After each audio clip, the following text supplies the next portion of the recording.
Hello Aspirants, I am Akash, faculty of KingMakers IAS Academy.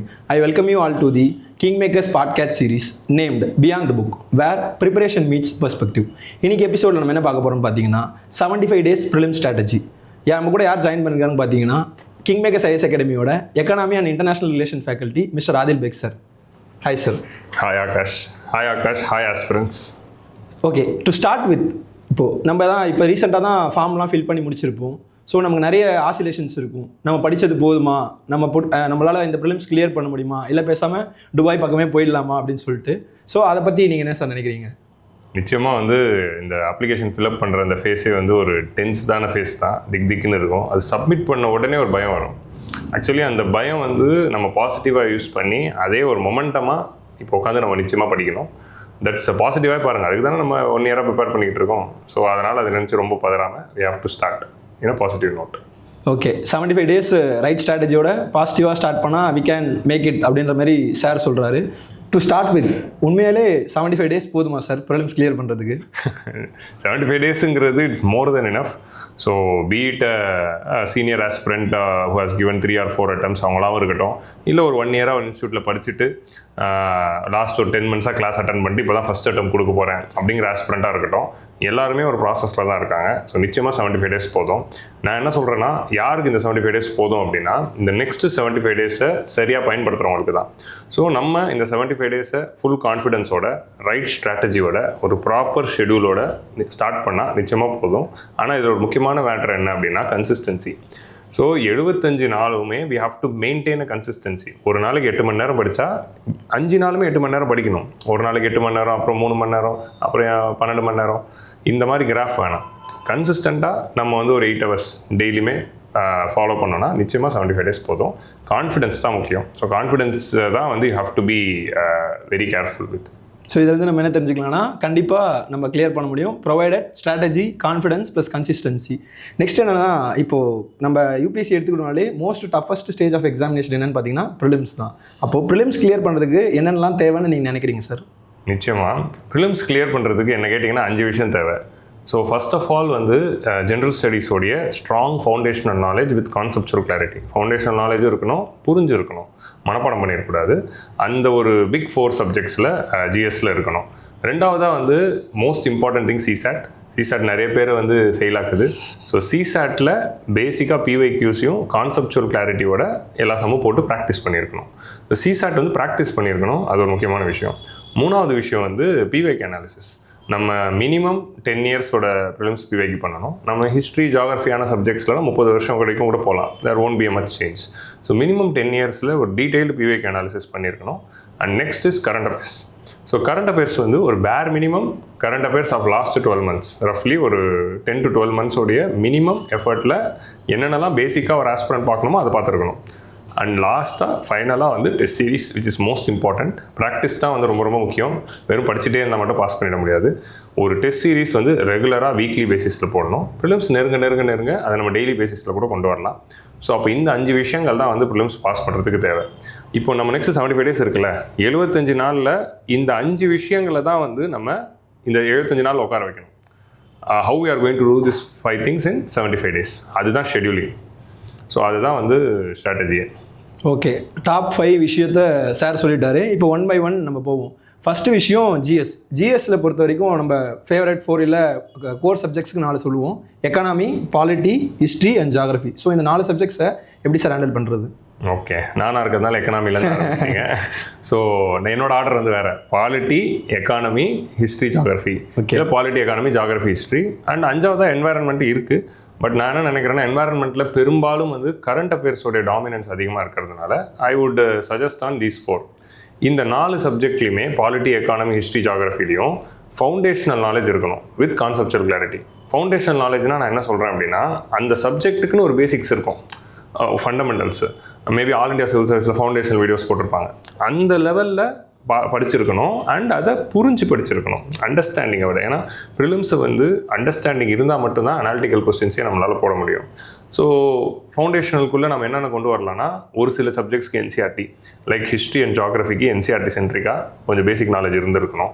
And polity எக்கானமியில் என்சிஆர்டியும் தாண்டி standard புக்கோடைய நாலேஜும் conceptual கிளாரிட்டியும் இருக்கணும். So அப்போ அந்தந்த சப்ஜெக்ட்டுக்கு எது முக்கியமோ அதை படித்து புரிஞ்சிருக்கணும். This is mandatory for the top pick 4.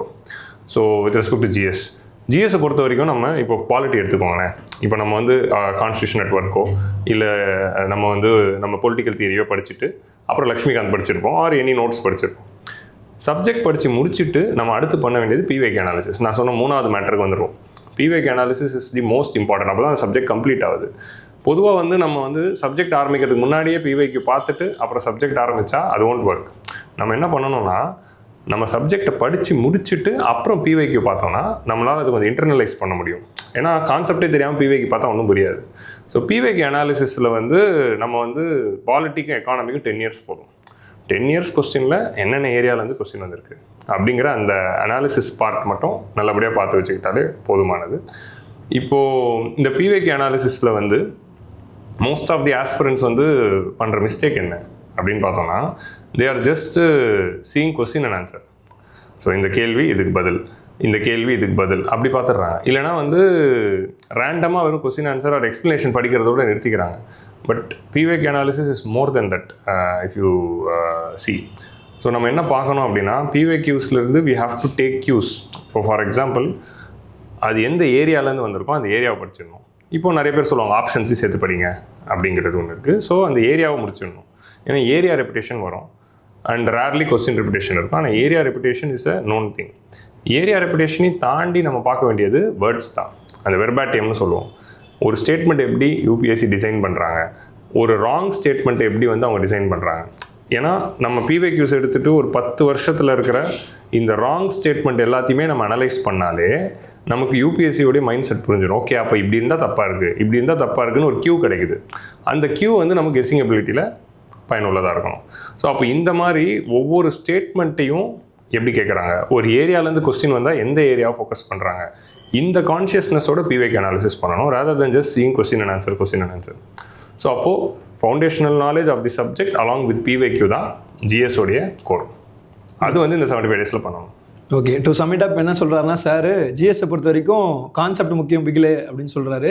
With respect to PYQ பார்த்தீங்கன்னா நம்ம யூஸ்வலாக சொல்கிற மாதிரி right statements are taken from any authentic source, whereas இந்த ராங் ஸ்டேட்மெண்ட்ஸ் ஆர் ஃபேப்ரிகேட்டட். அப்போ எப்படி அதை ஃபேப்ரிகேட் பண்ணுறாங்கன்ற இன்ஃபரன்ஸை நீங்கள் ட்ரை டு இம்பைப்னு சொல்கிறாரு. நெக்ஸ்ட் பார்த்தீங்கன்னா இந்த சிசாட்ன்ற ஒரு மெட்ராஸ் படத்தில் வர மாதிரி ஒரு பெரிய செவரு, அந்த செவரு தான் நிறைய பேரை காவ வாங்கியிருக்கு அப்படின்னு சொல்லுவாங்க. So how to approach CSAT sir? இந்த இன்ஜினியரிங் படிக்கிறவங்களுக்குலாம் டிஎஸ்பின்னு ஒரு பேப்பர், டிகிரி ஸ்டாப்பிங் பேப்பர். அந்த டிகிரி ஸ்டாப்பிங் பேப்பர் மாதிரி சிவில் சர்வீஸில் நமக்கு சிசாட் தான். ஜிஎஸ்ல வேம்புலியே அடிக்கிறோம், டான்சிங் சிசாட்டில் அடிக்க முடியாது. சிசாட்டை பொறுத்த வரைக்கும் சிம்பிளாக number 1 thing is to understand. ஒரு கிளாஸ் அட்டன் பண்ணி ஒரு ஃபேக்கல்ட்டியோட கிளாஸஸ் அட்டன் பண்ணி புரிஞ்சுக்கணும். அதுக்கு நம்ம வீடியோஸ் பார்க்கலாம். நெக்ஸ்ட்டு அந்த ஃபேக்கல்ட்டி நடத்தினதை அவர் ஒரு மாடல் நடத்துவார், 2 மாடல் நடத்துவார். அந்த மாடலை புரிஞ்சுக்கிறத தாண்டி ஒரு 10 சம் நம்ம போட்டு பார்க்கணும். நான் ரீசெண்டாக மோஸ்ட் ஆஃப் தி ஆஸ்பிரன்ஸ் கிட்ட நோட் பண்ணுறது என்ன அப்படின்னா, அவங்க வெறும் வீடியோ மட்டும் பார்க்குறாங்க. வீடியோ பார்த்துட்டா நான் சிசாட் படிச்சுட்டேன், சிசாட் படிக்கணும் என்ன பண்ணுறதே தெரில, ஐயப்பன் சார் ஒரு பேட்ச் ஆரம்பிக்கிறாரு, அந்த பேட்ச்சில் போய் உட்காந்துட்டா நான் சிசாட் படிச்சிடலாம். பேட்ச்சில் உட்கார்றதுக்கு பேர் சிசாட் படிக்கிறது இல்லை, அது கிளாஸ் அட்டன் பண்ணுறது. அப்புறம் நம்ம வீட்டுக்கு போயிட்டு அந்த ஒரு மாடலில் 10 சம் போட்டு பார்ப்போம். ஒரு ஒர்க் புக்குன்னு ஒன்று கொடுத்துருப்பாரு. அந்த 10 சம் போட்டு பார்க்குறப்போ தான் நமக்கு அது கம்ப்ளீட் ஆகுது. நம்ம அந்த மாதிரி 10 சம் போடும்போது தான் we will stumble upon a mistake. அந்த மிஸ்டேக்கை ஸ்டம்பிள் அப்பான் பண்ணும்போது என்ன பண்ணுறதுன்னு தெரியாது. அப்போ என்ன பண்ணுவோம், நோட்ஸ் எடுத்து பார்ப்போம், வீடியோ எடுத்து பார்ப்போம், கிளாரிஃபை வரும், திரும்ப கண்டினியூ பண்ணி போடுவோம். இன்னொரு சம் போடும்போது வேற ஒரு இடத்துல நிற்போம், நிற்கிறப்ப திரும்ப நோட்ஸ் எடுத்து பார்ப்போம், வீடியோ பார்ப்போம், திரும்ப போடுவோம். அந்த 2 ஸ்டக்கு நடக்குதுல்ல, அது நடக்கிறது தான் சிசாட்டோட மெயின் திங். அது பண்ணாமலே நம்ம என்ன பண்ணிடுறோம், வீடியோ பார்த்துட்டு எனக்கு புரிஞ்சிச்சுன்னு நினச்சி எக்ஸாமில் போகிறப்போ ப்ராக்டிஸ் இல்லாமல் எக்ஸாமில் போய் ஸ்டக் ஆகிடும். ஸோ அப்போது நம்ம எங்கெங்கெல்லாம் ஸ்டக் ஆகிறோங்கிறத ப்ராக்டிஸ் பண்ணால் மட்டும்தான் வரும். ஸோ சிசாட்டை ப்ராக்டிஸ் தான் பண்ணணும், வீடியோ பார்க்கக்கூடாது. வீடியோ பார்க்குறது is for learning, practice is only preparation. So அது ஒன்று பண்ணணும். And PYQ is more important. Last 10 இயர்ஸோட பிவைக்யூவில் இருக்கிற எல்லா மாடலுமே படிச்சுட்டு அந்த மாடலுக்கு 10 சம் நம்ம ப்ராக்டிஸ் பண்ணிட்டாலே அதை தாண்டி வேறு எதுவுமே ப்ரிப்பரேஷன் தேவையில்லை. அண்ட் எனக்கு ரொம்ப நாளாக சிசாட்டில் நான் நுணுக்கமாக நோட் பண்ண ஒரு விஷயம் என்ன அப்படின்னா, ஆஸ்பிரன்ஸ் கொஸ்டினுக்கான ஆன்சர் அந்த அந்த சம்மை வந்து அவர் சார் எப்படி போடுறாரு அப்படிங்கிறத பார்த்துட்டு அதை கற்றுக்குறாங்க. பட் நான் என்ன சொல்கிறேன் அப்படின்னா, கொஸ்டினுக்கு ஆன்சர் கற்றுக்கிறதும் அந்த ஸ்டெப்ஸ் கற்றுக்கிறதும் முக்கியம் தான். But I am asking you to go into the science of the mathematics and mathematics of the science. Science of the mathematics of the சயின்ஸ்லாம் சொல்கிறாரு நம்ம குருஜி மாதிரி. ஸோ அந்த சயின்ஸ் ஆஃப் தி மேத்தமெட்டிக்ஸில் நம்ம போகணும். அது என்னதுன்னா, ஹவு ஆவரேஜஸ் ஒர்க், ஆவரேஜோட லாஜிக் என்ன, பர்சன்டேஜோட லாஜிக் என்ன, ஹவு டைமுக்கும் ஒர்க்குக்கும் நடுவில் இருக்க ரிலேஷன்ஷிப் என்ன. ஸோ அந்த லாஜிக்கை நம்ம புரிஞ்சுக்கிட்டோன்னு வைங்களேன், எந்த கொஸ்டின் வேணாலும் போட்டலாம். நம்ம இப்போது ஃபேக்கல்ட்டி நடத்துகிற அந்த கொஸ்டின் அதுக்கான ஸ்டெப்ஸு அதை மட்டும் கற்றுக்கிட்டு இருக்கிறப்போ வேறு கொஸ்டின் வந்து அதுக்கான ஸ்டெப்ஸ் தெரில. ஆனால் நீங்கள் ஆவரேஜை புரிஞ்சுக்கிட்டீங்க, பர்சன்டேஜை புரிஞ்சுக்கிட்டீங்க, பெர்மிட்டேஷன்னா என்ன, காம்பினேஷன்னா என்னன்னு அதோட சயின்ஸை புரிஞ்சுக்கிட்டீங்கன்னா எந்த கேள்வி கேட்டாலும் போட்டுடலாம். ஸோ அப்போது நீங்கள் என்ன பண்ணணும்னா, அந்த சம்ஸ் எல்லாம் போட்டு பார்க்குறப்போ try to understand the science of mathematics. இதுவே தமிழில் போட்டுக்கலாம், understand the science of mathematics. இது ஒன்று பண்ணலாம் அண்ட் ப்ராக்டிஸ் பண்ணுங்கள். இது பண்ணாலே வந்து சிசாட்டுக்கு போதுமானது. So you have to do this. இன்னொரு ஃபைனலாக ஒன்று சொல்லிடுறேன். சிசாட் வந்து நம்ம கற்றுக்க வேண்டிய விஷயம் என்ன அப்படின்னா, நம்ம அந்த 2 ஹவர்ஸில் எந்த சம்மும் போடக்கூடாது. நீங்கள் எக்ஸாம் ஹாலில் உங்களுக்கு 80 கொஸ்டின் இருக்குது, நம்ம 40 அட்டன் பண்ணால் போதும். எந்த 40 தொட போகிறோம், எந்த 40 விட போகிறோங்கிறது தான் சக்ஸஸ்ஸே. ஒரு கொஸ்டினை பார்த்த உடனே இதை தொடக்கூடாது, இதில் கை வைக்கக்கூடாது அப்படிங்கிற அந்த ஒரு டெசிஷன் மேக்கிங் இருக்குல்ல, அந்த ஜட்ஜ்மெண்ட்டை லேர்ன் பண்ணணும். கொஸ்டின் அண்ட் ஆன்சரை கற்றுக்கிறத தாண்டி இது ஒன்று 3ஆவதாக இந்த லேயருக்கு போகணும். கொஸ்டினை பார்த்தோன்னே இதில் கை வைக்காத, இது நம்ம டைம் எடுத்து விட்றோம், ஸ்கிப்பு, இது கை எடுத்து விட்றோம், ஸ்கிப்பு. 2 ஸ்கிப்புக்கு அப்புறம் 3ஆவதாக ஒருத்தன் ஈஸியாக வருவான். ஸோ அப்போ அந்த 2 ஹவர்ஸில் ஈஸியானா கண்டுபிடிச்சி அவனை முடித்து அந்த 40 கண்டுபிடிப்போம்ல ஈஸியாக, அவனை கண்டுபிடிச்சி அவனை சால்வ் பண்ணி மார்க் பண்ணிட்டு வர்றது தான் core strategy of CSAT, which is needed for clearing.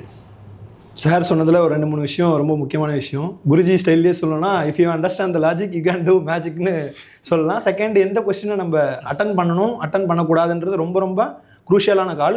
And finally last thing பார்த்தீங்கன்னா, CSAT is more about solving rather then seeing. அப்போது பேர பசங்களா நோட் எடுத்து செம்ம சால்வ் பண்ணுங்கள், சும்மா வெறும் பார்க்குறது மட்டும் இல்லாமல்.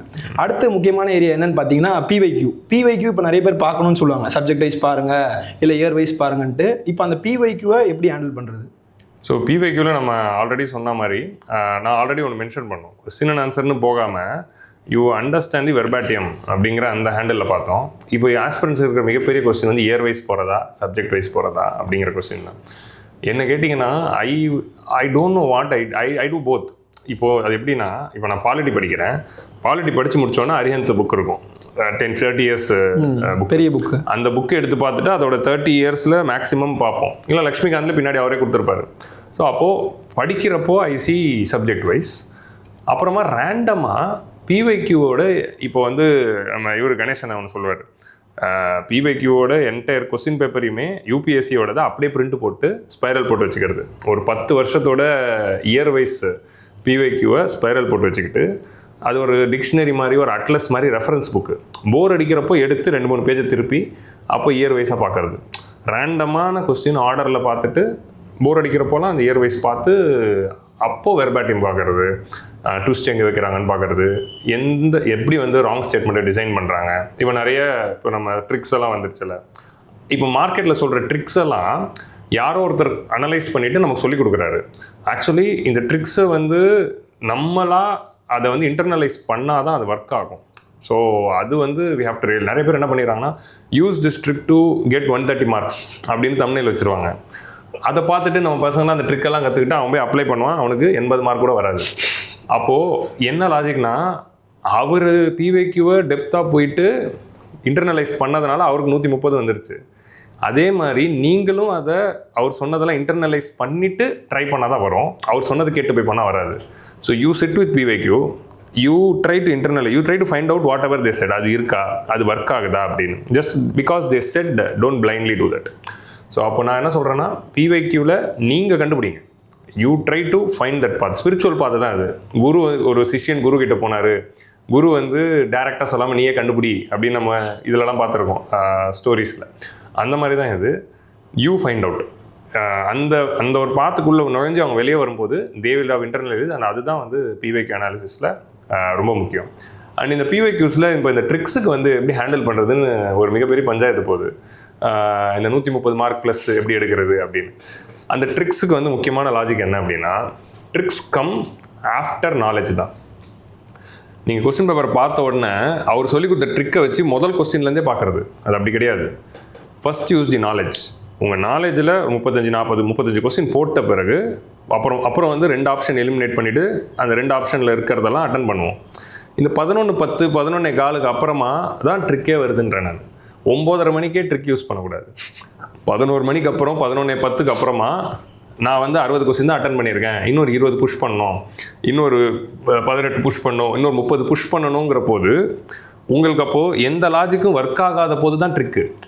Trick is not your basic logic. When you don't have any other logic, you have to go to trick. இந்த லாஜிக்கில் PYQ-வை ஒருத்தர் இன்டர்னலைஸ் பண்ணி ட்ரை பண்ணும்போது நிச்சயமாக அது it will help. So after 11 o'clock or 11:10 தான் நீங்கள் ட்ரிக்கு போகணும். I'm talking about the prelims time 9:30 to 11:30. அது புரிஞ்சிருக்கும்னு நினைக்கிறேன். இல்லை, புரிஞ்சிருக்கும். ஓகே. PYQ பொறுத்த வரைக்கும் ஃபஸ்ட்டு சப்ஜெக்ட் வைஸ்ன்றதை நம்ம படிக்கும் போதே அலாங் வித் சப்ஜெக்ட் படிச்சிருங்கன்னு சொல்கிறாரு. தென் இயர் வைஸ்ன்னு பார்க்குறப்போ நம்ம ரேண்டமாக இப்போ ஸ்பைரல் போட்டு வெரி ஆஃபன் நீங்கள் எடுத்து பார்க்கலாம் அப்படின்னு சொல்கிறது. when it comes to tricks பார்த்தீங்கன்னா ஃபஸ்ட் அண்ட் ஃபார்மோஸ்ட் விஷயம் என்னன்னு பார்த்தீங்கன்னா நமக்கு ஸ்டாட்டிக் சப்ஜெக்ட் நம்மளோட நாலேஜ் தான். நாலேஜ்க்கு அப்புறம் தான் ட்ரிக்ஸ் நம்ம யூஸ் பண்ணணும். இது வந்து ரொம்ப க்ரூஷியலான ஆஸ்பெக்டை டச் பண்ணியிருக்காருன்னு நான் நினைக்கிறேன். அடுத்த விஷயம் என்னென்னு பார்த்தீங்கன்னா the most debatable thing current அஃபேர்ஸை பொறுத்த வரைக்கும் டெய்லி படிக்கலாமா, மந்த்லி படிக்கலாமா, வீக்லி படிக்கலாமா, 365 படிக்கலாமா, இந்த மாதிரி வேரியஸ் திங்ஸ். ஒரே வாரத்தில் கரண்ட் அஃபேர்ஸ் படிக்கலாமா, எங்கள் மெட்டீரியல்லேருந்து 150 கொஸ்டின் வந்திருக்கு, இந்த மாதிரி நிறைய அதான் அந்த மாதிரிலாம் சொல்லுவாங்க. So what's your take on current affairs sir? Current affairs வந்து இந்த ப்ரீ-2020 ஏரா ஆஃப்டர் 2020 ஏரான்னு வச்சுக்கலாம். Pandemic is not the breaker year. நான் ரஃபாக சொல்கிறேன். ஓகே. ப்ரீ-2020 ஏராவில் படித்த ஆஸ்பிரன்ஸ் எல்லாருக்குமே கரண்ட் அஃபேர்ஸ் ஒரு பெரிய ஹை வெயிட்டேஜ் கொடுத்து படிப்பாங்க. ஆனால் போஸ்ட் 2020 ஆர் 2019 அப்புறம் நீங்கள் பார்த்தீங்கன்னா the role of static is very strong in prelims, and I always believe static is always the king or queen or minister whatever. So அப்படி இருக்கிறப்போ ஸ்டாட்டிக்கை தான் வந்து நம்ம ப்ரையாரிட்டைஸ் பண்ணணும். பாலிட்டி, ஹிஸ்ட்ரி, ஜியாகிரஃபி, எக்கானமி இந்த 4 சப்ஜெக்டை படித்து முடிச்சுட்டு அதுக்கப்புறம் தான் கரண்ட் அஃபேர்ஸ். நிறைய பேர் என்ன பண்ணுவாங்கன்னா லக்ஷ்மிகாந்தே ஃபுல்லாக படிச்சிருக்க மாட்டாங்க. இன்னும் வந்து ஏன்ஷியன் மிடிவல் விட்டுருப்பாங்க. மிடிவல் ஐ லெஃப்ட் ப்ரோ அப்படின்வாங்க. நீங்கள் மிடிவலையும் ஆர்ட் அண்ட் கல்ச்சர் விட்டுட்டு பாலிட்டியில் லக்ஷ்மிகாந்தே சரியாக படிக்காமல் 12 மாதம் கரண்ட் அஃபேர்ஸ் படித்தும் யூஸ் கிடையாது. நீங்கள் கரண்ட் அஃபேர்ஸ் மெட்டீரியலை 20 வாட்டி படிச்சிருந்தாலும் யூஸ் கிடையாது. ஏன்னா கரண்ட் அஃபேர்ஸ் மெட்டீரியல் நம்ம படிக்கிறோம், அதுலேருந்து டேரெக்டாக ஹிட் ஆகுமா அப்படின்னா நமக்கு ஒரு ஃபியூ கொஸ்டின்ஸ் ஹிட் ஆகும். மோஸ்ட் ஆஃப் த டைம்ஸ் வந்து கரண்ட் அஃபேர்ஸ் நீங்கள் எந்த மெட்டீரியலில் படித்தாலும் டேரக்ட் கொஸ்டின் ஹிட் ரேட்டுங்கிறது யாராலையுமே அதிகமாகலாம் கிளைம் பண்ண முடியாது. கரண்ட் அஃபேர்ஸோட பர்பஸ் அக்யூமுலேட்டட் நாலேஜ் தான் என்ன கேட்டால். ஸோ அப்போது நம்ம ஸ்டாட்டிக்கில் நல்ல ஸ்ட்ராங்காக டைமை கொடுத்துட்டு கரண்ட் அஃபேர்ஸ்க்கு ஒரு பேர் மினிமம் எசென்ஷியல்ஸு, இதெல்லாம் எசென்ஷியல்ஸ்ப்பா அதை ஃபாலோ பண்ணுங்கள் அப்படிங்கிறதோ அதை வந்து பண்ணும். எசென்ஷியல்ஸ்னால் நான் எதை சொல்கிறேன், இங்கிலீஷ் வார்த்தை எசென்ஷியல்ஸ் சொல்கிறேன். அந்த பேரில் ஒரு மேகசின் இருக்குது. ஸோ ஒரு பேர் மினிமம் வந்து நம்ம வந்து பார்த்துருந்தா போதும். ஸோ மை கோல் இஸ் நீங்கள் ஆல்ரெடி மந்த்லி பார்த்துட்டே இப்போ நம்ம 75 days பாயிண்ட் ஆஃப் வியூவில் படிப்போம். I'm not talking about that ideal strategy. 75 days strategy பொறுத்த வரைக்கும் இப்போ தான் நீங்கள் கரண்ட் அஃபேர்ஸை பற்றி யோசிக்கிறீங்க அப்படின்னா இனிமேல் மந்த்லி பார்த்து யூஸ் இல்லைன்னு எனக்கு தோணுது. Year after if you are starting current affairs now, you can't go for monthly. Already you are seeing monthly and you are revising it, அதில் நோட்ஸ் எடுத்து வச்சுருந்தீங்க அப்படின்னா you do continue with that process. இப்போ தான் நீங்கள் ஆரம்பிக்கிறீங்கன்னா yearly கம்பைலேஷன்ஸ்க்கு போயிடலாம். Yearly compilations எடுத்து வச்சுக்கிட்டு ப்ரையாரிட்டைஸ். இயர்லி கம்பைலேஷன்லாம் அவன் கொடுக்குறது எல்லாத்தையும் படிக்கணும்னு இல்லை. You have to prioritise the areas with current affairs weightage like environment, science and tech, international organisations. இது மூணுத்தையும் முடிச்சுட்டு தான் பாலிட்டி எக்கானமிக்கே வரணும். இதுதான் ஆர்டர். ஸோ அப்போ நம்ம ஏன்னா ஸ்டாட்டிக்கில் என்வாயர்மெண்ட்டை விட்டோம். அப்போ கரண்ட் அஃபேர்ஸ் மெட்டீரியலாவது என்வாயர்மெண்ட்டை ஃபுல்லாக படிச்சிருங்க. என்வாயர்மெண்ட்டில் ஒரு கரண்ட் அஃபேர்ஸ் படிக்கிறப்போ அதோடைய ஸ்டாட்டிக்கை பேக் லிங்காவது நம்ம பண்ணி அதில் வந்து ஸ்ட்ரென்தன் ஆகிக்கலாம். So environment, science and tech, international organisations அதை முடிச்சுட்டு டைம் இருந்தால் தான் பாலிட்டி ஆர் சம்திங் எக்கனாமி அப்படிங்கிற இந்த ஆர்டரில் வந்து நம்ம ப்ரையாரிட்டைஸ் பண்ணி படிக்கலாம்.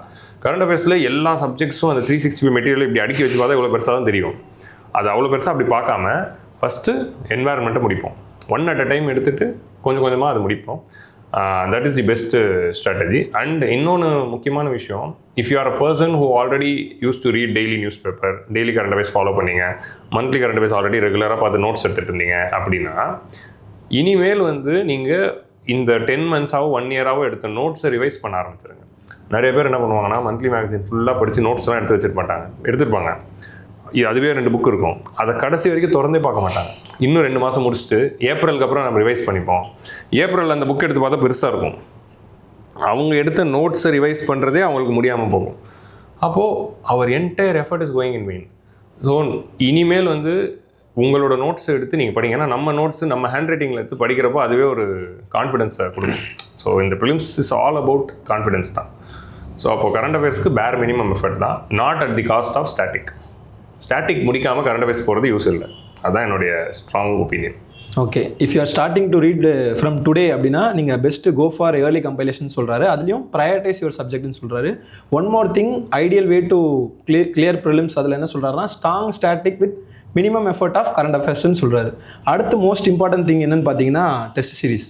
இப்போ டெஸ்ட் சீரிஸ் அட்டன் பண்ணுறது ஒரு விஷயம், எத்தனை டெஸ்ட் போடணும்னு ஒரு விஷயம், தென் அவுட் டு டூ அனாலிசிஸ்னு ஒரு விஷயம். இதுக்கு என்ன சார் நீங்கள் சொல்லுவாரீங்க? நிச்சயமாக டெஸ்ட் சீரிஸ் இந்நேரம் வந்து எல்லா ஆஸ்பிரன்ஸும் already they would have been in some test series and they would have been going இல்லை, அதை அப்படியே கண்டினியூ பண்ணலாம். இதில் வந்து நான் என்ன சொல்கிறேன்னா, ஃபஸ்ட் அட்டெம்ப்ட் டெஸ்ட்டை பொறுத்த வரைக்கும் இப்போ தான் 25ல் தான் ஆரம்பித்தோம். ஒரு 10 மாதமாக கோச்சிங் போயிட்டுருக்கீங்க. நீங்கள் என்ன பண்ணுங்கன்னா, ஒரு டெஸ்ட் சீரிஸை ஃபாலோ பண்ணவே டைம் கரெக்டாக இருக்கும். உங்களுக்கு எவ்ரி வீக் ஒரு டெஸ்ட் இருக்கும். நம்ம கிங் மேக்கர்ஸில் எவ்ரி மண்டே டெஸ்ட் இருக்கும். ஸோ அப்போது அந்த எவ்ரி வீக்கெண்டு டெஸ்ட்டு வந்து அவங்களுக்கு என்னவோ அதுக்குன்னு ஒரு ஷெடியூல் இருக்கும். அந்த ஷெடியூல் படி go whatever test you have இந்த weekend prepare for that test. Institute கொடுத்த அந்த ஷெடியூலை ஃபாலோ பண்ணிக்கிட்டு அந்தந்த வாரம் என்ன எண்டோ அந்த சப்ஜெக்டை படிச்சுக்கிட்டு போகிறது தான் ஃபஸ்ட் அட்டெம்ப்ட் டெஸ்ட் பெஸ்ட்டு. அவங்க அதில் என்ன ஆகுனா ப்ராப்ளம் என்ன சந்திப்பாங்கன்னா, பேக்லாக்ஸ் வரும். ஐயோ கேப் ஆகிடுச்சு, அந்த வாரத்துக்குள்ளே அந்த டாபிக்ஸ் எல்லாம் முடிக்க முடியலையே அப்படிங்கிற அந்த பிரச்சனை வரும். அந்த பேக்லாக்ஸ்லாம் இருக்கட்டும், யாருமே இங்கே ஃபஸ்ட் அட்டெம்ப்டில் பர்ஃபெக்டாலாம் முடிக்க முடியாது. ஸோ அந்த பேக்லாக்ஸ் எல்லாம் அக்யூமுலேட் ஆகட்டும். நம்ம மேபி ஃபுல் டெஸ்ட் வரும்போது எவ்வளோ பார்க்க முடியுமோ பார்க்கலாம், ஆர் மார்ச் ஏப்ரல் எவ்வளோ பார்க்க முடியுமோ பார்க்கலாம். அப்படியே 100% முடிக்க முடியாது தான். அதில் எவ்வளோ பார்க்க முடியுமோ பார்த்துட்டு going with that institute schedule and after April going for the full length marks. சென்னையில் எத்தனை மார்க் இருக்கோ அத்தனை மார்க் போய் எடுக்கணும். மார்க்குக்கு வந்து நம்ம கான்ஷியஸாகவே இருக்கக்கூடாது. மார்க்கை தூக்கி பின்னாடி வச்சுட்டு மார்க்லேருந்து லேர்னிங்க்கு வந்து ஃபோக்கஸ் பண்ணலாம். So up to March end வரைக்கும் செக்ஷனல், அப்புறம் ஏப்ரல்லேருந்து ஃபுல் லென்த் மார்க் வந்து ஆஸ் மச் அஸ் பாசிபிள் போட ஆரம்பிக்கணும். இது ஃப்ரெஷர்ஸு. இந்த வெட்ரன்ஸ் அப்படிங்கிற இந்த குரூப் வந்து என்ன பண்ணணும் அப்படின்னா, ஒரு 3 அட்டம் 4 அட்டம் ஆகிடுச்சு. அவங்க என்ன பண்ணணும் அப்படின்னா, they can go for 2 or 3 test. 2 test series வந்து தாராளமாக போகலாம். இந்த ஸ்ட்ராட்டஜி வந்து லைக் என்ன ஐ யூஸ் டு டூ, அதை நான் வேணால் சொல்கிறேன். ஒரு டெஸ்ட் சீரிஸ் வந்து நீங்கள் வந்து என்ன ஷெடியூலோ இது நான் லாங் பேக், இப்போ நான் ஷெடியூல்லாம் ஃபாலோ பண்ணுறதுல நமக்கு எங்கே டைம் இருக்குது. ஸோ ஒரு டெஸ்ட் சீரிஸ் எப்படி இருக்குன்னா, அந்த வாரம் ஷெடியூல் படிச்சுட்டு வீக்கெண்டு கொடுக்குற மாதிரி படிச்சுட்டு கொடுக்க ஒரு டெஸ்ட்டு, ரேண்டமாக போய் ஒரு டெஸ்ட்டு படிக்காமலேயே சும்மா போய் எழுதணும். சும்மா போய் எழுதுறதா அப்படின்னு இப்போ நீங்கள் ஷாக் ஆகலாம். சும்மா போய் ஏன் எழுத மாட்டோம் தெரியுமா? ஏன்னா மார்க்கை பார்த்து வர பயத்தினால தான். அந்த மார்க்குக்கு ஏன் தான் அந்த ஹைப்பு கொடுத்து வச்சுருக்காங்கன்னு எனக்கு தெரில. டெஸ்ட் சீரிஸை வந்து சீனியர்ஸ், ஏன்னா ஃபஸ்ட் அட்டெம்ப்ட் டெஸ்ட் சும்மா போய் எழுத வேணாம், ஆனால் சீனியர்ஸ் வந்து சும்மா எழுதலாம். ஒரு டெஸ்ட்டு சின்சியராக படிச்சுட்டு, இப்போ பாலிட்டி படிக்கிறீங்கன்னா பாலிட்டி படிச்சுட்டு வீக்கெண்ட் பாலிட்டி டெஸ்ட்டு, ஜாகிரஃபி படிச்சுட்டு வீக்கெண்ட் ஜாகிரஃபி டெஸ்ட்டு, இதில் ஒரு சீரீஸு. அப்புறம் ரேண்டமாக வந்து அப்பப்போ இப்போ நான் என்ன சொல்லுவேன்னா, நம்ம இன்ஸ்டியூட்டில் டிடி ப்ரிலிம்ஸோ எழுதுறவங்களுக்குலாம் டிடி ப்ரிலிம்ஸை படித்து எழுதுங்க. நான் முதல்ல சும்மா போயிட்டு எழுதிட்டு வாங்க. அந்த சப்ஜெக்ட் மேட்ச்சே ஆகாது, போய் எழுதிட்டு வாங்க. ஏன் சும்மா போய் ஒரு டெஸ்ட் எழுதலாம் அப்படின்னா, அதுதான் டெஸ்ட் அவர் அக்யூமுலேட்டட் நாலேஜ். நீங்கள் நிச்சயமாக படிச்சுட்டு போய் டெஸ்ட் எழுதுறது வந்து it's not tuning you for prelims. படிச்சுட்டு போய் அதனால் டெஸ்ட் எழுதக்கூடாதுன்னு நான் சொல்ல வரல, படிச்சுட்டு போய் தான் எழுதணும். ஆனால் at the end of the day our preparation must be tuned for prelims. So அப்போது ப்ரிலிம்ஸ்க்கு என்ன தேவையோ, வாட் தி எக்ஸாம் டிமாண்ட்ஸோ அதுக்கு தான் நம்ம தயாராகிறோமா அப்படிங்கிறது கொஸ்டின் வரும்போது, இந்த ஷெடியூலை ஃபாலோ பண்ணிவிட்டு அந்த டாப்பிக்கை முடிச்சுட்டு போயிட்டு வீக்கெண்டில் டெஸ்ட் எழுதுறது will not make you that. எது வந்து நம்மளை வந்து ப்ரிலிம்ஸுக்கு தயாராகனா, ப்ரிலிம்ஸ் எப்படி இருக்க போகுது, ஒரு நாளைக்கு டெஸ்ட் எழுத போகிறீங்க, ரேண்டமாக 1 இயரில் படித்தது எதை வேணால் கேட்கலாம். என்னென்னோ ரேண்டமாக தான் கேள்வி வரும், நம்ம பல வருஷமாக பார்க்குறோம், படித்ததாக வருது. ஸோ அப்போது ரேண்டமாக கேள்வி வரும்போது உங்களோட அக்யூமுலேட்டட் நாலேஜ் வச்சும், லாஜிக்கல் திங்கிங் வச்சும், கெஸ்ஸிங் எபிலிட்டி வச்சும், யார் நிறைய கொஸ்டினை கரெக்டாக கெஸ் பண்ணுறாங்களோ அவங்க தான் ப்ரிலிம்ஸ் கிளியர் பண்ணுறாங்க. ப்ரிலிம்ஸு அக்யூமுலேட்டட் நாலேஜை டெஸ்ட் பண்ணி ரேண்டமாக யோசித்து கெஸ் பண்ணுற கேம்னா, அப்போ அதுக்கு என்ன ட்ரைனிங் எடுத்தோம்? நீங்கள் பாலிட்டி படிச்சுட்டு போயிட்டு பாலிட்டி எடுக்கிறப்போ அதுக்கு ட்ரெயின் ஆகிறீங்களா? கிடையாது. படிச்சுட்டு போயிட்டு நீங்கள் என்ன தான் படிச்சுட்டு போனாலும் எக்ஸாமில் 35 கொஸ்டின்ஸ் தான். I can write and give, அதுக்கு மேலே உங்களுக்கு தெரியாது. அப்போ மிச்சம் 50 கொஸ்டின் கெஸ்ஸு தான் எடுக்க போகிறோன்னா, கெஸ்ஸிங்கை இம்ப்ரூவ் பண்ண என்ன பண்ணுறோம்? இப்போ நீங்கள் படிக்காமல் போயிட்டு நீங்கள் பாலிட்டி படிச்சுட்றீங்க, படிக்காமல் போய் ஜாகிரஃபி எழுதுறீங்க. சீனியர் ஆல்ரெடி படிச்சிருப்பீங்க, ஃபஸ்ட் அட்டெம்ப்ட் இனிமேல் தான் ஜாகிரஃபி படிக்கணும். ஆனால் சீனியர் ஆல்ரெடி ஜாகிரஃபி படிச்சிருப்பார். அவர் அப்படி போய் எழுதுகிறப்போ அவரோட ஜாகிரஃபி நாலேஜ் போய் அது டெஸ்ட் பண்ணுது. அப்போ ஒரு யோசிக்கிறார், லாஜிக்ஸு ஒரு டெக்னிக்ஸ்லாம் யோசிக்கிறாரு. அதை புஷ் பண்ணுறப்போ தான் யூ லேர்ன் ஸ்டெப்ஸு. அப்படி பண்ணி 4 தப்பாகட்டோன்றேன் நான். 4 தப்பாகட்டும், 35 மார்க் வாங்குங்க, நிறைய நெகட்டிவ் வாங்குங்க. அதுதான் லேர்னிங்கே. நீங்கள் இங்கே அந்த தப்பு பண்ணலைன்னா எக்ஸாமில் எப்படி அந்த எபிலிட்டி வரும்? So this is the approach. And seniors என்ன பண்ணலாம் அப்படின்னா, maybe after April they can go for daily test also. Daily ஒரு 50 கொஸ்டின், டெய்லி ஒரு 60 கொஸ்டின்ஸுன்னு அப்படி போடலாம். இது ஒன்று போகணும். அண்ட் டெஸ்ட் சீரீஸில் அடுத்த முக்கியமான மேட்டர் என்ன அப்படின்னா, what you do after the test series தான். டெஸ்ட் சீரீஸ் முடிச்சுட்டு நம்ம வெறும் என்ன பண்ணிடுறோம், எக்ஸ்ப்ளனேஷன் படிக்கிறாங்க. ஸோ எக்ஸ்ப்ளனேஷன் படிக்கிறது மட்டுமே டெஸ்ட் சீரீஸோட வேலை முடியாது. அது என்னென்னா, எதெல்லாம் தப்பாக இருக்கோ அது கரெக்டாக படிச்சுக்கிறது. நிறைய பேர் 100க்கும் எக்ஸ்ப்ளனேஷன் படிக்கிறது இல்லை. இன்டெலெக்சுவலாக அவங்க என்ன பண்ணுவாங்கன்னா, எதுக்கு தப்பாச்சோ அதுக்கு மட்டும் எக்ஸ்ப்ளனேஷன் படிப்பாங்க. இங்கே என்ன மேட்டர்னா, எக்ஸ்ப்ளனேஷன் படிக்கிறதெல்லாம் செகண்டரி தான். ப்ரைமரி ரோல் என்னதுன்னா மிஸ்டேக் ஐடென்டிஃபிகேஷன். நீங்கள் பாலிட்டியில் இப்போ ஒரு செக்ஷன் எழுதுறீங்க, அதில் 40 கேள்வி தப்பாச்சுன்னா ஏன் அந்த 40 கேள்வி தப்பாச்சுங்கிற postmortem is very very important. அதில் என்ன டைப் ஆஃப் எரர் பண்ணுறோம்? ஏன்னா 40 எரர்ஸும் ஈக்குவல் கிடையாது. எரர்லேயே நிறைய டைப்ஸ் இருக்குது. அதில் எந்த விதமான எரர் நம்ம பண்ணுறோம், எந்த மாதிரியான எரர் பண்ணால் வருத்தப்படணும், எந்த மாதிரியான எரருக்கு வருத்தப்படக்கூடாது, எந்த மாதிரியான இதெல்லாம் தெரிஞ்சுக்கணும். 40 தப்பாயிடுச்சே அப்படின்னு நினச்சிட்டு கில்ட்டில் போயிட்டு ஓகே இதெல்லாம் அவாய்ட் பண்ணியிருக்கலாம். அப்போ கான்செப்சுவல் எரர் வரும்போது நான் போய் லக்ஷ்மிகாந்த் ஒழுங்காக படிக்கணும். எனக்கு கான்செப்ட் புரிஞ்சாலும் என்னால் அது கேள்வியில் அப்ளை பண்ண முடியல அப்படின்னா நம்ம அப்போது டிஸ்கஷன் அட்டன் பண்ணி எக்ஸ்ப்ளனேஷன் படித்து நம்ம படித்து புரிஞ்சுக்கிட்டது என்ன, அது கேள்வியாக வரும்போது நம்ம என்ன தப்பு பண்ணோம் அப்படிங்கிற அந்த கேப்பை ஃபில்அப் பண்ணலாம். அது டிஸ்கஷன் அட்டன் பண்ணால் தெரியும். நம்ம ஒன்று யோசிப்போம், ஃபேக்கல்ட்டி ஒன்று சொல்லுவார், அது அப்படி தான் புரிஞ்சுக்கணுமா. அப்போது ஃபேக்கல்ட்டி சொன்னதை ரியலைஸ் பண்ணிவிட்டு அதை திரும்ப ஒரு வாட்டி அந்த கொஸ்டினை பார்த்து நம்ம அதை இன்டர்னலைஸ் பண்ணணும். அப்போ தான் சப்கான்ஷியஸ்குள்ளே போகும். அப்புறம் சில்லி மிஸ்டேக்ஸ் பண்ணுவோம், ஃபேக்சுவல் எரர் பண்ணுவோம். ஃபேக்சுவல் எரர் பண்ணுறதை நினச்சி நம்ம தப்பே ஃபீலிங்கே பண்ணக்கூடாது. நிறைய பேர் இப்போ 40 தப்பாயிடுச்சுன்னா அதில் ஒரு 15 ஃபேக்சுவல் எரர்னு வைங்களேன், அதை நினச்சி வருத்தப்பட வேணாம். Factual error means you learn facts. நீங்கள் ஃபேக்டை கற்றுக்குறீங்க. ஸோ ஒன்ஸ் ஃபேக்ட் தெரிஞ்சால் போட போகிறோம், தெரியாது போட போகிறதில்ல. அந்த டெஸ்ட் அப்போ தெரியல, வெளியே 15 ஃபேக்ட்டும் படிச்சுட்டேன். இப்போ அடுத்தது ஏதாவது டெஸ்ட்டில் அந்த 15 ஃபேக்ட் கேள்வியாக வந்தால் நான் போட்டுருவேன். ஸோ அப்போது அந்த 15 ஃபேக்சுவல் எரர் நினச்சி வருத்தமே பட தேவையில்லை. அப்போ 25 கொஸ்டின் நினச்சி தான் நம்ம வருத்தம் பண்ணணும். 15 ஃபேக்டாக படிச்சிடணும். ஸோ அப்போது அந்த போஸ்ட் டெஸ்ட் அனாலிசிஸ் தான் ரொம்ப முக்கியம். சில்லி மிஸ்டேக், இன்கரெக்ட் பார்க்கல, இது பார்க்கல, அந்த மாதிரி நம்பர் மாற்றி போட்டேன், அதெல்லாம் அடுத்த வாட்டி கான்ஷியஸாக தான் போட்டுக்கலாம். ஸோ அப்போது இந்த போஸ்ட் டெஸ்ட் அனாலிசிஸ்க்கு டைம் ஸ்பெண்ட் பண்ணணும். அதுதான் it plays a major role. Okay, இப்போது சார் சொன்னதில் நிறைய விஷயம் இருக்குது. இதோட எக்ஸ்டென்ஷனாக எனக்கு எது ஒர்க் அவுட் ஆச்சுன்னு நான் சொல்கிறேன். என்னன்னா, இப்போது out of 100 questions 10 questions are going to be very tough. அதை கண்டிப்பாக வெல் லெஃப்ட் தான். இப்போ கிரிக்கெட்டிங் டேர்மில் சொன்னால் வெல் லெஃப்ட், அதை தொடவே கூடாது.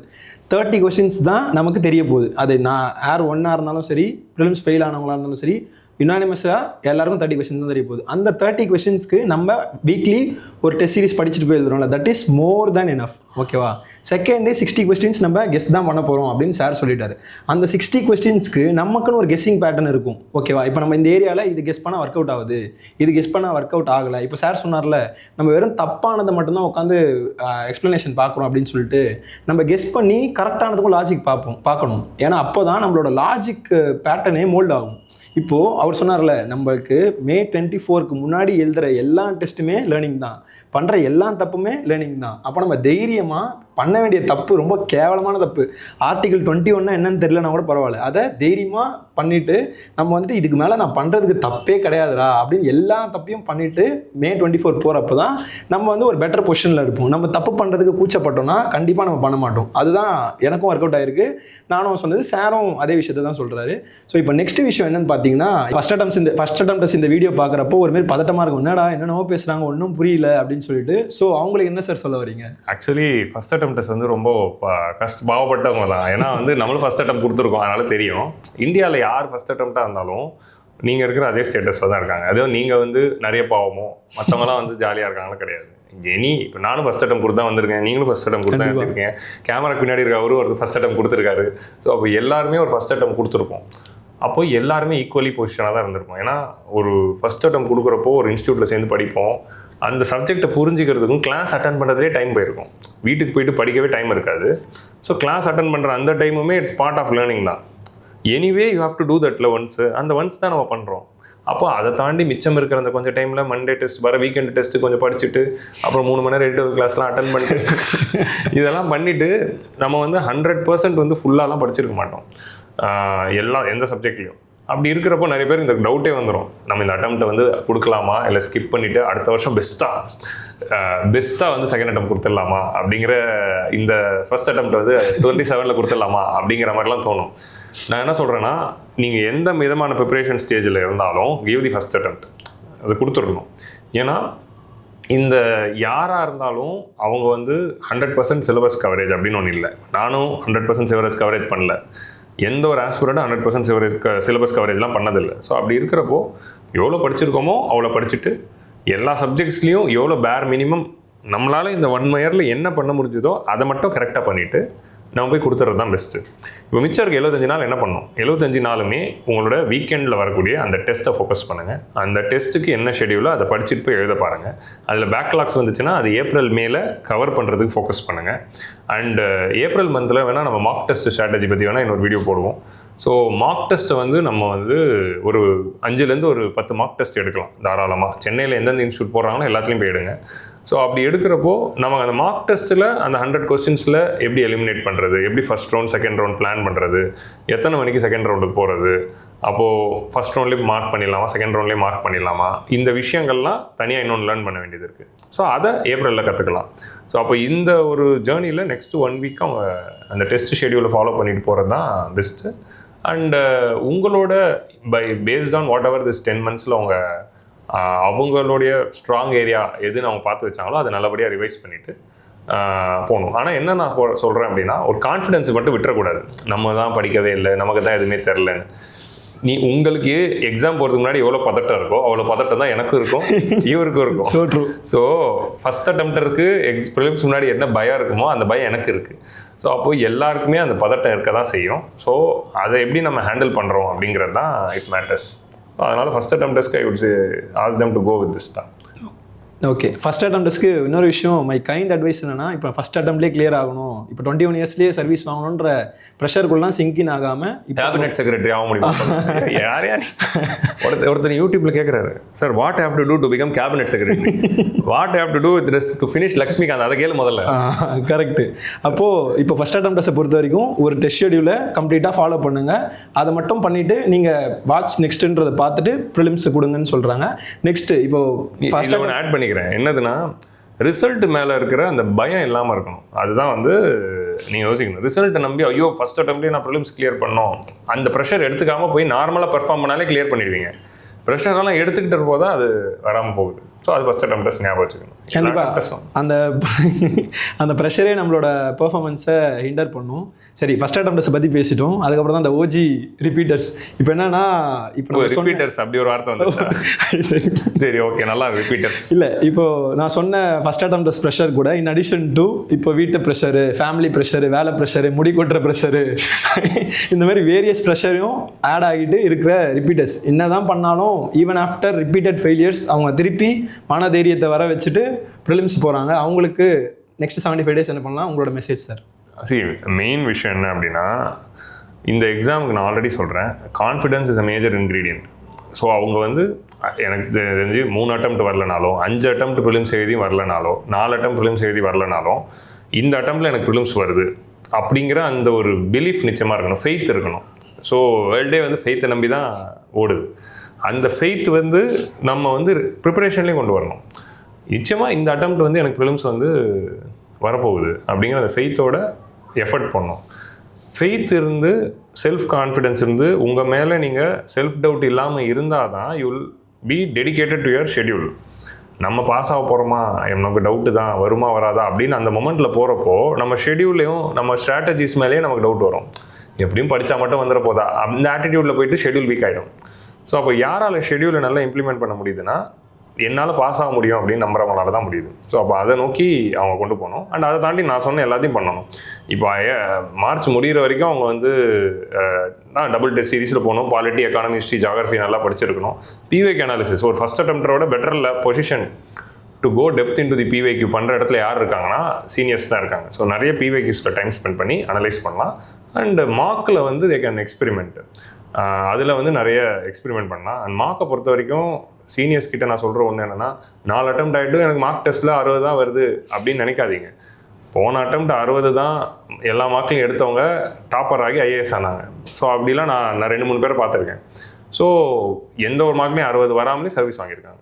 ஸோ மார்க்கில் எவ்வளோ மார்க் வந்ததுங்கிறது முக்கியமே கிடையாது.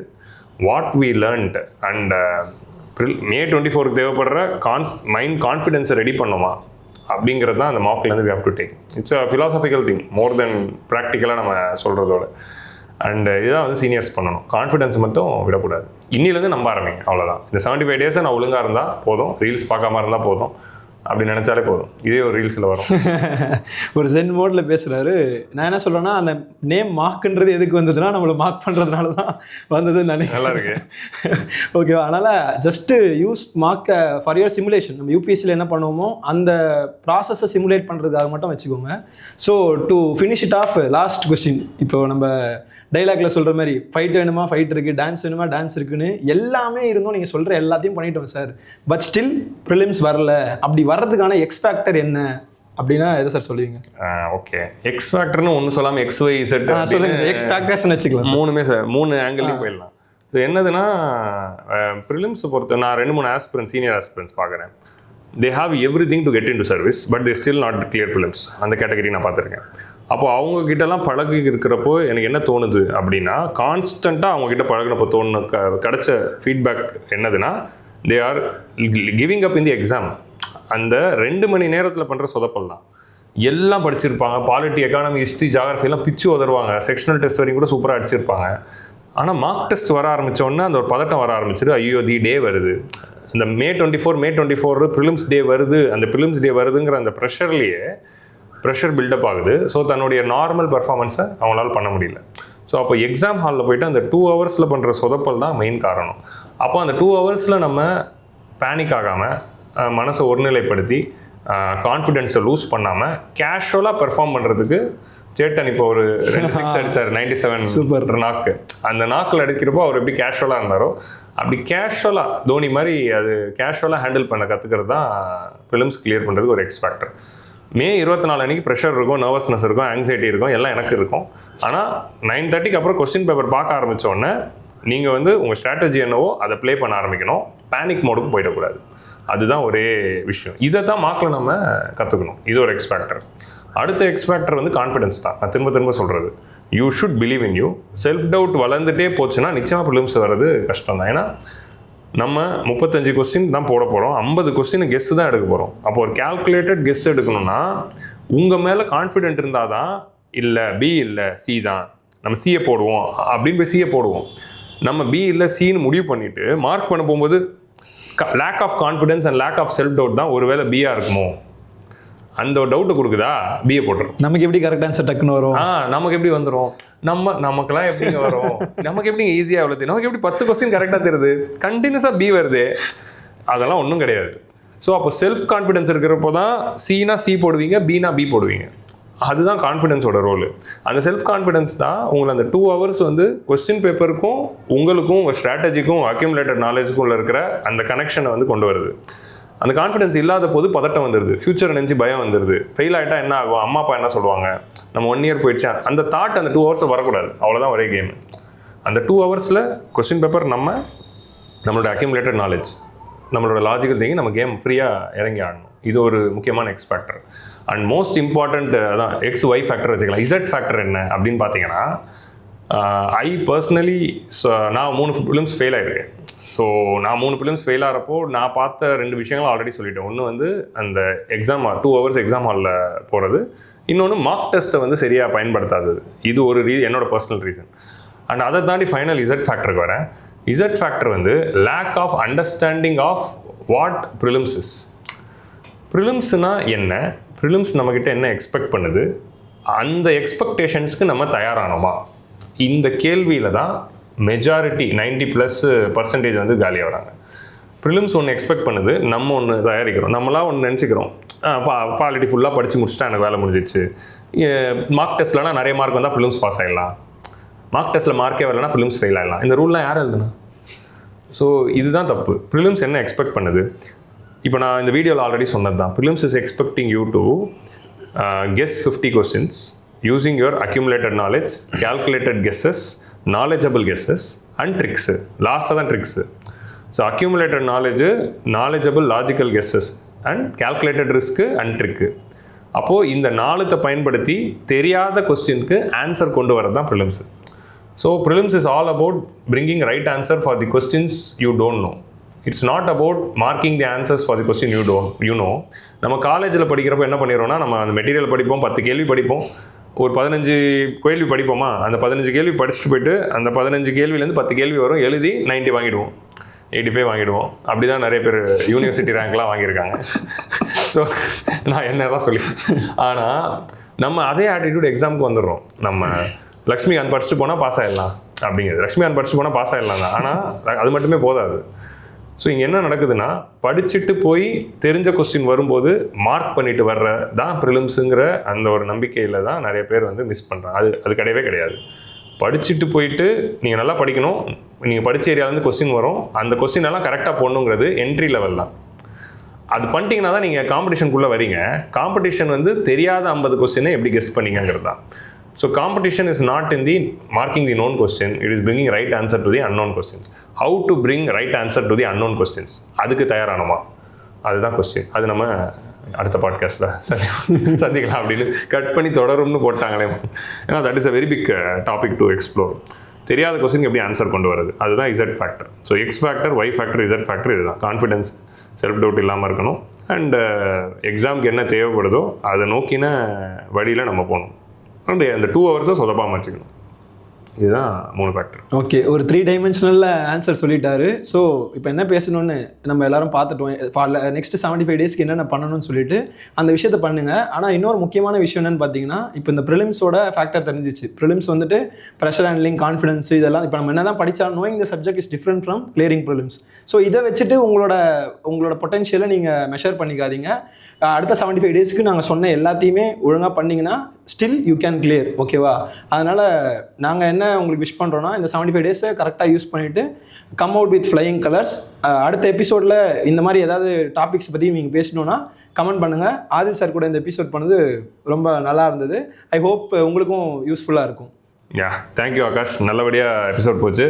அண்ட் ஆஸ்பிரன்ஸ் எல்லாருக்கும் ஆல் தி பெஸ்ட். உங்களுக்கு எந்த கொஸ்டின் இருந்தாலும் கமெண்ட்ஸில் போடுங்க. Bye bye. நன்றி, மகிழ்ச்சி.